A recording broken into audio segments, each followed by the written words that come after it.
The other day, I went for a walk at the beach with Alicia. When we got there, we saw that the waves were huge. They were smashing against the pier and the rocks, and the water was white and foamy. Looking out onto the sea, which was turbulent and messy, it reminded me of a story in Mark 4, where Jesus asked his disciples to take him across the lake on a boat. So they set sail, and Jesus went to sleep in the front of the boat. A storm came. Waves started crashing over the boat, and the disciples became afraid for their lives.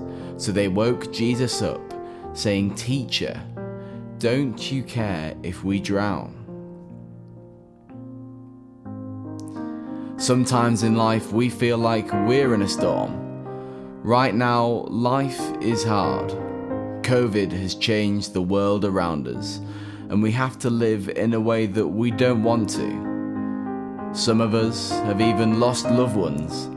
Many of us have had things such as our education, jobs, and plans taken away from us. It feels like waves have been hitting against our boat for a long time, and it's causing us to fear and to doubt. When will this end? When can we return to normal, and why is this even happening? As we look around for these answers, we turn to Jesus out of fear and trembling for what's happening. We feel like he's sleeping, like he's not doing anything and he's not helping. Our hearts cry out to him for help, just like the disciples did that day on the boat. When the disciples woke Jesus up, he told the winds and the waves to be still. He then said to his disciples, "Why are you so afraid? Do you still have no faith?" Jesus questioned what the disciples' faith was in. You see, fear is having faith that something bad is going to happen. The disciples had started to believe that this storm was going to kill them, and that Jesus, who was right there in front of them, was going to do nothing about it.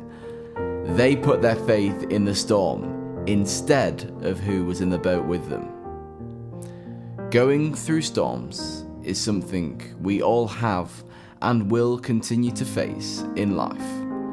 And I've found that the enemy seeks to use storms we face to sink our faith, but Jesus seeks to use them to strengthen it.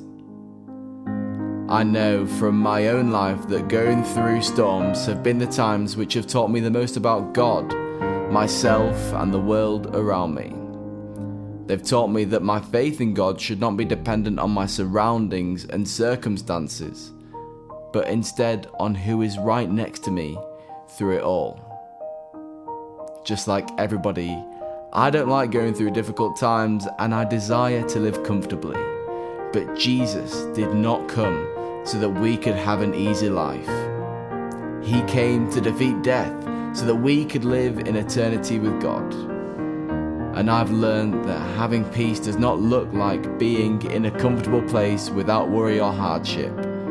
Actually, it's a gift from God which surpasses the circumstances I face. It's something I can have despite what's going on around me. But far too often, I can find myself afraid because I focus on the storm going on around me instead of what Jesus has done for me. You see, life is hard, and everybody will face hardships of many kinds. We can't control that. But what we can do is continue to trust Jesus, who is right next to you through it all, and know that when we are in a relationship with him, we will not be defeated, because even death is not the end.